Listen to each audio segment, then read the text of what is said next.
Hello, everybody. Welcome back. This is Jeff Stanislow, and you're listening to another great episode of Let's Go Low here on AM 820, the Big Eight in Tampa. Today we have a special guest. Brittany Lincicome is joining us. Brittany, thanks for coming in. Thank you so much for having me. So we got an opportunity to meet each other at the Valspar, and what a great event, watching the final day on Sunday together and watching Fitzpatrick take his victory lap. And so I invited you to come on the show, and you graciously accepted. So I appreciate it very much.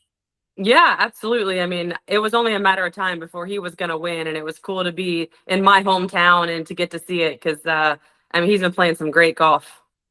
Yeah, he has. I mean, in the weeks leading up, he was right there sniffing the victory, and didn't unfold so well for him, but it was great to see him bounce back and take the W at the Valspar. So, Brittany, I appreciate your time.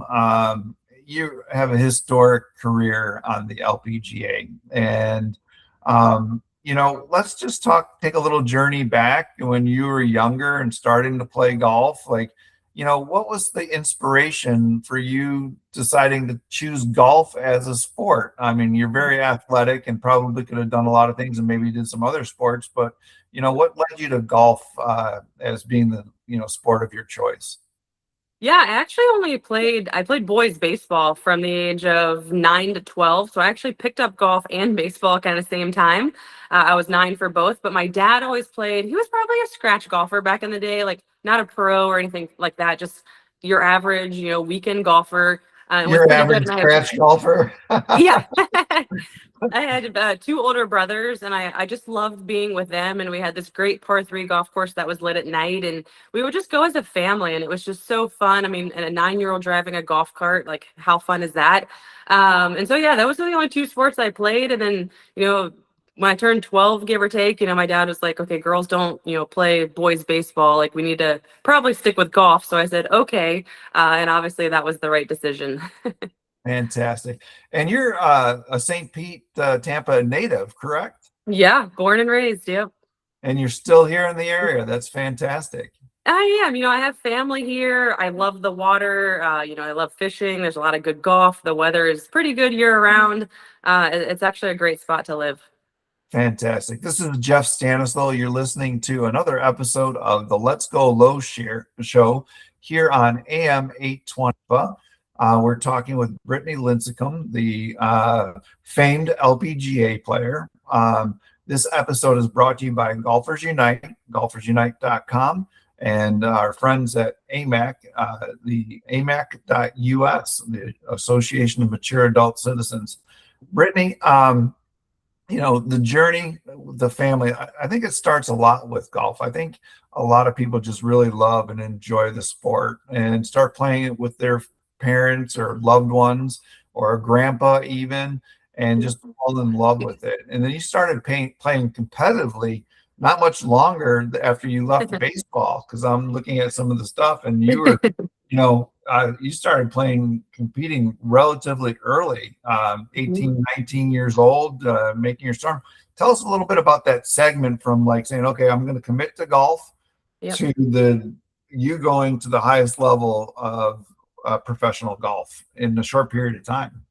Yeah, so my parents are school teachers. We own a daycare still to this day, and my parents are in their early 70s, so bless their hearts, they love it and still doing it. So, but we didn't have a lot of money or funds to be able to play the game of golf, and golf is very expensive. So, my dad was so great. We started locally, and then we kind of drove to Tampa, and then we just progressed very, very slowly. We only played junior tournaments that we could drive to, and it just kind of one after the next, just kind of kept cycling, and my skill kept going up, and I just love the game so much. It's just a wonderful game that everybody should play. And I started doing homeschooling in middle school, so 6th grade through high school. I actually did homeschooling just to dedicate more time to the game of golf, and that obviously really helped get me where I am today. And my parents and I decided, back then you could try to turn pro, and if you didn't make it, you could still go to college. So there was no harm to go try to turn pro, and I made it through my first try, and here we are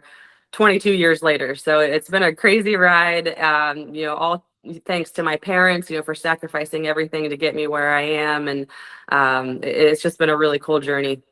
Fantastic. You're listening to Let's Go Low here on AM 820, the Big Eight, and we're talking with Brittany Lincicome. This is Jeff Stanislaw, your host. This episode is brought to you by Golfers Unite. We'll put this episode and the others that we do on this show at golfersunite.com, and also our friends at AMAC, amac.us, the Association of Mature Adult Citizens. Brittany, so you got a nickname, and we got to talk about the nickname Bam Bam. I love it. It is great. It's fantastic, and it resonated throughout the LPGA. And is really just like there's probably two components of it. One is you got a really great bubbly personality, and then you hit the ball a long way. So tell us, like, who gave you the nickname and how'd that stick? Yeah, I'm hoping your viewers are of age of 21 and older, because I normally don't tell the story. Normally it's kids asking, and I just kind of go with the Pebbles and Bam Bam theme and just say that's why, and I hit it far. But it happened in Vegas. So two different LPGA players. One thinks it's because the Pebbles and Bam Bam and I hit it far. That's how I got it. But the other one swears it kind of started when we went to Vegas. Like 4 or 5 of us LPGA girls went to Vegas in my early 20s, and I was playing craps. I've never played craps. I just wanted to roll the dice. So I had $5. I put it on the pass line, and I rolled the dice for like 30 or 45 minutes for a very, very long time, made everyone a lot of money. And so my friend Christy McPherson would say, like, what number she wanted or how she wanted the dice, and I could throw it every time. It was the craziest thing and so funny. So anyway, Christy McPherson says that's how I got Bam Bam. Angela Stanford goes a little bit cleaner and goes with the Pebbles and Bam Bam theme. But either way, it's really funny, and it's been a great nickname. That's great. This is Jeff Stanislaw. You're listening to Let's Go Low here on AM 820. Our special guest, Brittany Lincicome from the LPGA. Brittany, diving into maybe your first start on the LPGA, what was going through your mind or your head, and then we'll talk a little bit more about some of the majors and some of the other competition. But how nervous were you at that time? Yeah, it was crazy. I mean, you go through junior golf playing with the same competitors for 4 or 5 years, and then now you're thrown into the LPGA. You have no idea how to register. Now you have to book a flight and a hotel and do all these things. I'm so grateful. Even to this day, my parents still travel when I go to tournaments. They have been to every tournament I've ever been to, and my dad was my caddy my first year and a half. So that, I think, helped even further my career, just because it makes you more comfortable. A lot of these girls that are foreign come over from out of the country, and they have no support, and it's really lonely, and it's hard to figure out what to do and how to make it on the LPGA. So my first event was actually in Hawaii, and there's no way to prepare for 40-mile-an-hour winds. So I was playing a practice round. I actually got to play with Julie Inkster and Pat Hurst. I took money off of both of them. I think they obviously did better that week. I probably missed the cut, but it was just cool. They both took me under their wing right away.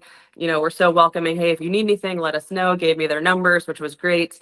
But yeah, it was in Hawaii, and the weather was so bad, but it was just a learning process, and grateful. Again, my parents were with me, so that made it more comfortable.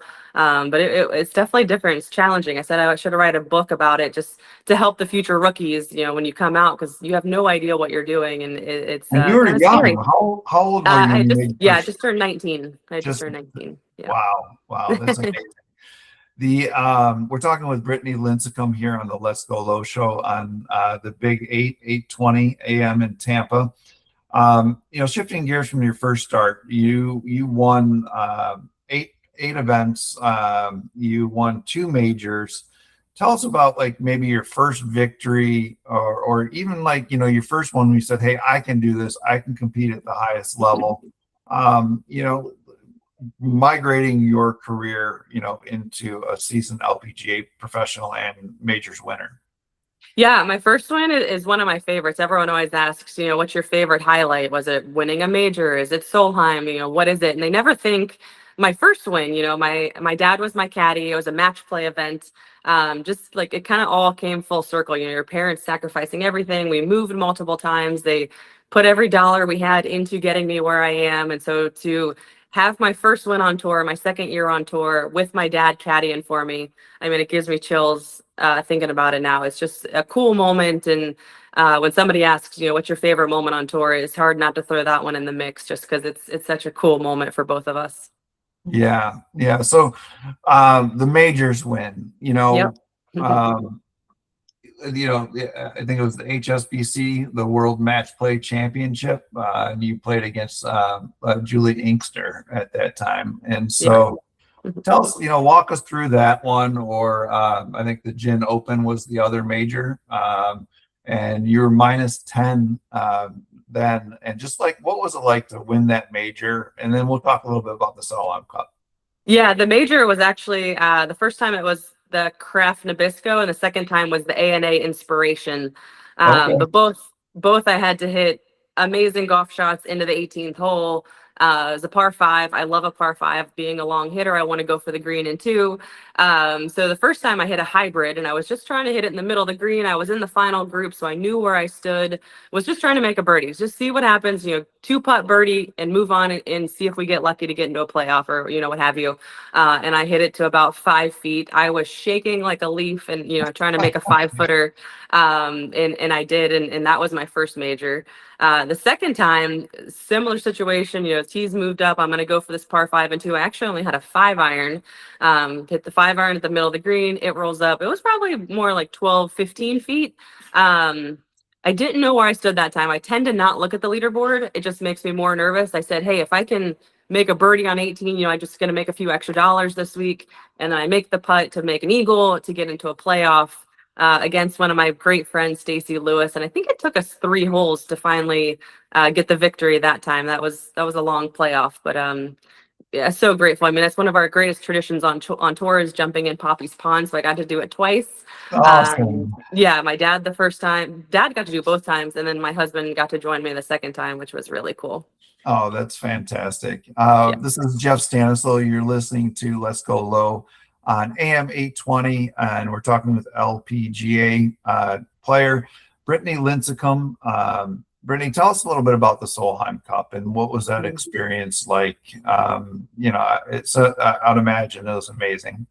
Oh, for sure. Yeah. I've gotten to play on 6 teams and one time now being an assistant captain. And, we didn't have the Olympics back in the day. So Solheim Cup has always been our Olympics, and the Olympics are really hard to qualify for. So I always still think Solheim is our Olympics.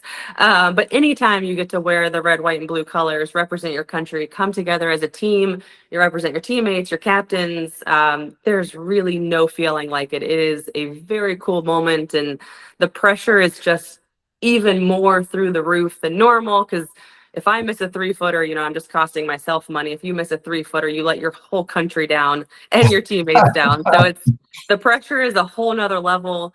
But it's cool to have a teammate inside the ropes, rooting you on, cheering for you, and just giving you that little push that you might need to kind of get you out of a hole. And but Solheim, I mean, it's the coolest. It's one of my coolest memories for sure. Fantastic. We're talking to Brittany Lincicome, LPGA tour player. Brittany, I read that you retired from the LPGA, and I hope you can join us. We have another guest coming in with us in the second segment today that is, working and in an organization that's trying to help women play golf and apparel and things of that nature. But tell us a little bit about what you're doing now. Are you still actively playing? You doing tournaments? You doing guest shows with this and other Yeah. things? Yeah, so I keep saying semi-retired. Last year I played 6. This year I might only play 3, give or take.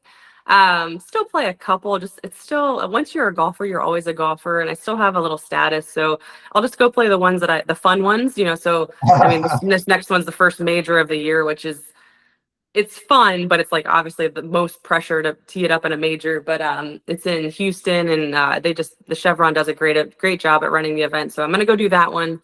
And then probably a couple in the summer where we can take the girls and travel. My oldest is in first grade, so she'll be done with school.